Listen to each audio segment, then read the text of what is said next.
19 tahun menekuni sekolah, Ibu sudah menjadi ahli. Passionnya masih ada tidak? Saya dengar soalnya Ibu menjalankan kegiatan lain yang memerlukan passionnya, itu yang di bidang autistik itu. Iya.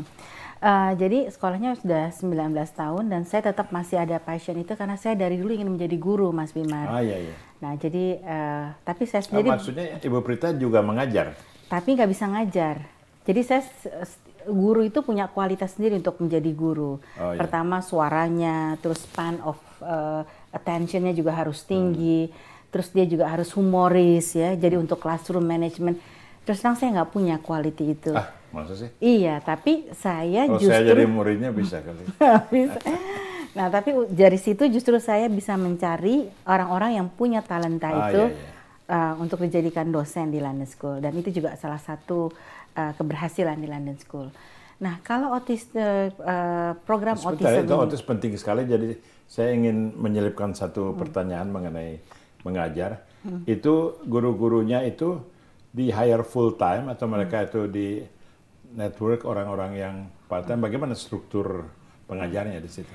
Nah, gurunya itu semua totalnya ada 189, tetapi yang full time-nya itu 90 orang. Dan part-time itu kebanyakan mereka practitioner, karena masih tetap harus jadi PR, jadi orang advertising, jadi orang media. Nah, mereka hanya datang 2 kali seminggu atau 1 kali seminggu. Nah, kalau yang expatriate rata-rata full time. Dulu waktu kita mulai London School dengan program kursus, itu kebanyakan istri-istri dari ekspatriat yang ikut ke Indonesia, mereka kan nggak bisa kerja di sini. Tapi aslinya mereka dulu PR, dulu wartawan, ahli advertising. Nah, untuk itu mereka diperdayakan untuk membantu mengajar di London School sebagai volunteer, asisten. Tapi sekarang itu udah nggak ada lagi, rata-rata yang bekerja di tempat kita full time. Expatriate itu ada berapa, Bu? Nah, sekarang ini ada 16 ya, dan itu penting untuk mendidik multicultural di London School. Jadi supaya mereka itu nggak takut. Dan bahasa Inggris adalah bahagian penting yang juga harus bisa dipelajari oleh seorang PR.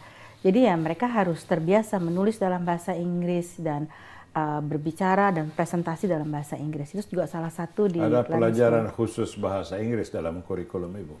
Ada academic English dipelajari dari semester 1 sampai semester 2. Kemudian semester 3, semester 4 sudah mulai baru ke business English. Oh, jadi selalu ada ya? Selalu ada, dan itu mata kuliah wajib. Tapi pendidikan tetap dalam bahasa Indonesia? Bahasa Indonesia, tapi kalau guru-guru yang tidak berbahasa Indonesia, semua pelajaran dalam bahasa Inggris. Tadi kita sudah mulai bicara mengenai sumbangan Ibu di bidang penanganan autisme, itu bagaimana ceritanya?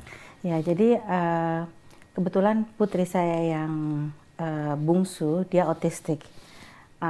Jadi saya melihat bagaimana berkomunikasi dengan orang-orang autistik itu tidak semudah seperti kita berkomunikasi dengan kita semua ini.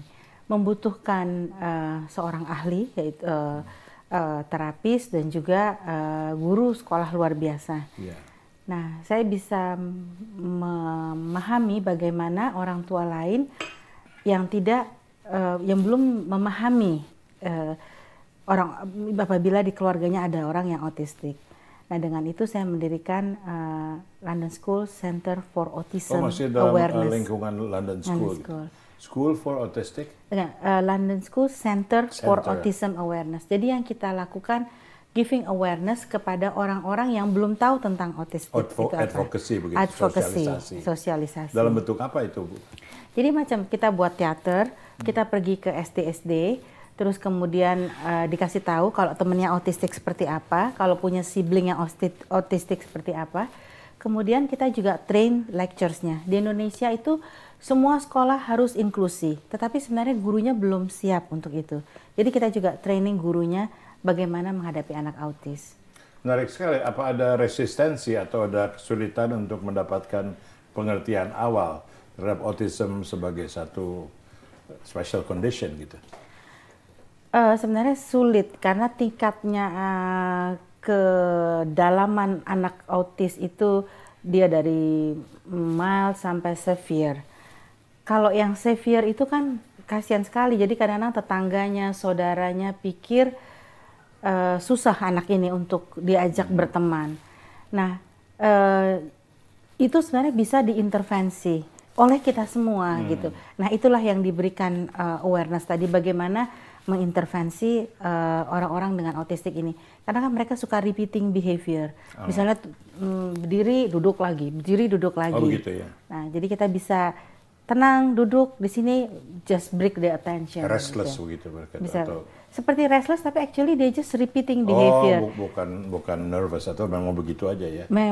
Karena suka doing repeating. Nah, itu kita juga harus bantu. Kalau dia di stop, kadang-kadang dia juga butuh bantuan kita untuk men-stop itu. Karena kan ada di neuro, ada di semuanya. Secara umum di luar kegiatan khusus Ibu, apakah autism di Indonesia ini semakin dimengerti secara luas atau masih perlu perjuangan untuk mensosialisasikan? Sekali lagi saya berikan pertanyaan yang jawabannya harus diberikan setelah break. Kita break dulu pembicaraan Wimar Show dengan Ibu Prita Kemal Gani.